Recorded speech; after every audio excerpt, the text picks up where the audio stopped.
Hello everyone, so welcome to Jaidev classes for JRF in political science. कैसे हैं आप सब friend? This is Meenakshi Singh और आज हम लोग यहाँ पर डिस्कस करने वाले हैं।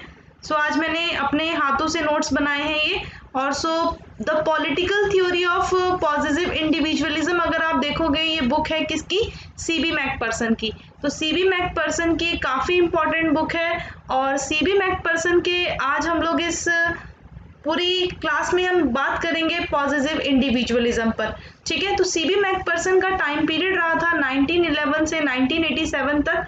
1935 में टोरंटो विश्वविद्यालय के प्राध्यापक नियुक्त होते हैं और 1963 से 1964 में कनाडियन पॉलिटिकल साइंस एसोसिएशन के वो अध्यक्ष बने। ठीक है, तो यहाँ पर ध्यान रखिएगा CB मैकपर्सन की जब हम बात करते हैं तो 1935 में वो टोरंटो विश्वविद्यालय के प्राध्यापक नियुक्त किए गए और 1963 से 64 वो कनाडियन पॉलिटिकल साइंस एसोसिएशन के अध्यक्ष चुने गए। उसके बाद अगर आप देखो तो मैकफर्सन का जो योगदान है, जो इनका कंट्रीब्यूशन है, वो उदारवाद, लोकतंत्र और स्वतंत्रता के सिद्धांतों के गहन विश्लेषण में था। तो मैकफर्सन ने यहाँ पर एनालाइज किया किस किस को? लिबरलिज्म। देखो मैं यहाँ पर लिखती चल रही हूँ, ठीक है, जो इंग्लिश वाले बच्चे हैं वो करते हुए समझ लेना प्लीज आप लोग बस।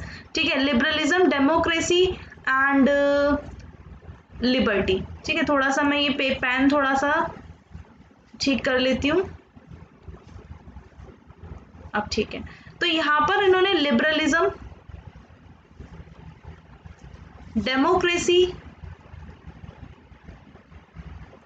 एंड लिबर्टी, ठीक है, तो यहाँ पर इन्होंने इन प्रिंसिपल्स में काफी ज्यादा इनको एनालाइज किया। ठीक है, तो मैकफर्सन का योगदान उदारवाद, लोकतंत्र और स्वतंत्रता के सिद्धांतों का गहन विश्लेषण में था। अब पॉजिटिव इंडिविजुअलिज्म को बोलते हैं स्वत्व मूलक व्यक्तिवाद। क्या बोलते हैं? स्वत्व मूलक व्यक्तिवाद। अब ध्यान से समझना है इस चीज को।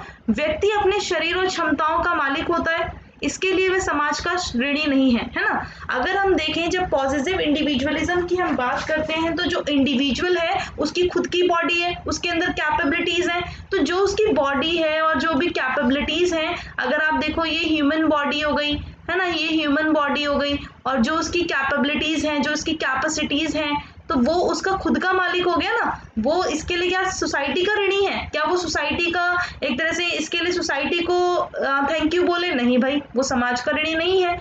तो इस दृष्टि से स्वतंत्रता का अर्थ है इन साधनों तथा संपत्ति के सहारे अपनी इच्छा की पूर्ति करना। तो इस दृष्टि से क्या है? स्वतंत्रता का अर्थ क्या हो गया? इन साधनों तथा संपत्ति के सहारे अपने क्या करें? अपनी इच्छा की पूर्ति करें। ठीक है, तो ये चीज ध्यान रखना। तो स्वत्व मूलक व्यक्तिवाद यानी पॉजिटिव इंडिविजुअलिज्म में व्यक्ति क्या होता है? अपने शरीर और अपनी क्षमताओं का मालिक होता है, इसके लिए वह समाज का ऋणी नहीं होता। इस दृष्टि से देखें तो स्वतंत्रता का मतलब होता है कि इन साधनों और संपत्ति के सहारे जो ह्यूमन है वो अपनी डिजायर्स को फुलफिल करे। ठीक है, तो इन मान्यताओं के आधार पर सर्वोत्तम समाज वह है जिसमें व्यक्तियों के सारे परस्पर संबंध बाजार संबंधों में बदल दिए जाएं। तो मैकपर्सन कहते हैं कि इन मान्यताओं के आधार पर सर्वोत्तम समाज कौन सा होगा? सबसे बेस्ट सोसाइटी कौन सी होगी? सबसे बेस्ट सोसाइटी इन सभी बेसिस के आधार पर, अगर आप देखो इन बेसिस पर सबसे बेस्ट सोसाइटी वो होगी जिसके अंदर इंडिविजुअल के जो भी रिलेशंस है ना, जो भी परस्पर रिलेशंस है उनको मार्केट रिलेशन में बदल दिया जाए, उनको बाजार संबंधों में बदल दिया चेंज कर दिया जाए। इससे मनुष्य अपनी जुड़ी क्षमताओं के स्वामी के रूप में एक दूसरे से जुड़े रहते हैं, है ना। इससे क्या होता है? जब वो बाजार संबंधों से जुड़ता है इंसान, जब व्यक्ति अपने सारे परस्पर संबंध बाजार संबंधों में बदल दिए जाते हैं, तो इससे मनुष्य क्या होता है? मनुष्य एक दूसरे से जुड़ते हैं और अपनी क्षमताओं के स्वामी के रूप में वो एक दूसरे से जुड़े रहते हैं। तो ध्यान रखना। अब देखो डेमोक्रेसी थ्योरी ऐसे ऑन रिट्राइवल आप सबको बताइए 1973 की है उनकी, और उन्होंने इसके अंदर पॉजिटिव इंडिविजुअलिज्म का विचार तभी अस्तित्व में आया जब पूंजीवादी अर्थव्यवस्था का विचार पैदा हुआ। तो उन्होंने ये बताया है इस बुक में कि जो पॉजिटिव इंडिविजुअलिज्म है, जो इसका थॉट है, वो उनके दिमाग में तभी अस्तित्व में आया, मतलब वो तभी एक तरह से एग्जिस्टेंस में आया जब कैपिटलिज्म इकोनॉमी का जो थॉट था वो उनके माइंड में आया। ठीक है, ये ध्यान रखना। तो उन्होंने क्या कहा? पॉजिटिव इंडिविजुअलिज्म का विचार तभी अस्तित्व में आया जब क्या आया? पूंजीवादी अर्थव्यवस्था का विचार पैदा हुआ। तो इस बात के स्पष्टीकरण के लिए मैकपर्सन क्या करते हैं? इस बात को स्पष्ट करने के लिए मैकपर्सन सरल विनिमय अर्थव्यवस्था और पूंजीवादी अर्थव्यवस्था में अंतर करते हैं, डिफरेंशिएशन करते हैं। ठीक है। तो मैकफर्सन डिफरेंशिएट करते हैं सिंपल एक्सचेंज इकोनॉमी और बिटवीन कैपिटलिस्ट इकोनॉमी। तो बिटवीन अगर आप देखो simple exchange economy and capitalist economy में वो क्या करते हैं, अंतर करते हैं। तो सरल विनिमय अर्थव्यवस्थाओं के अंतर्गत क्या होता है, स्वत्व मूलक व्यक्तिवाद का विचार सार्थक नहीं हो सकता।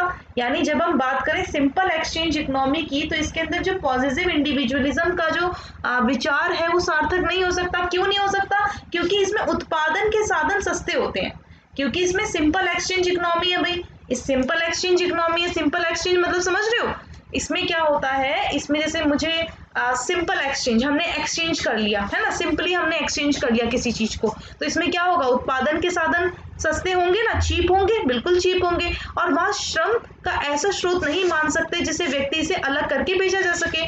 और वहां पर क्या श्रम को एक ऐसा स्रोत मान सकते हैं जिसे व्यक्ति से अलग करके बेच सकते हैं, नहीं मान सकते। तो ध्यान रखिएगा।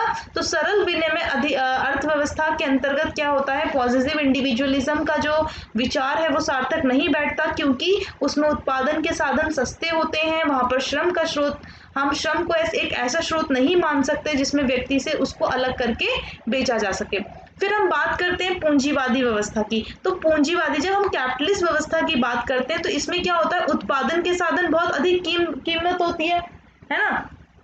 जो कैपिटलिस्ट सिस्टम होता है इसके अंदर जो प्रोडक्शन के जो मीन्स ऑफ प्रोडक्शन होते हैं, ठीक है, जो मीन्स ऑफ प्रोडक्शन होता है, तो यहाँ पर वो कैसे होते हैं, थोड़े एक्सपेंसिव होते हैं भाई, कीमती होते हैं, है ना।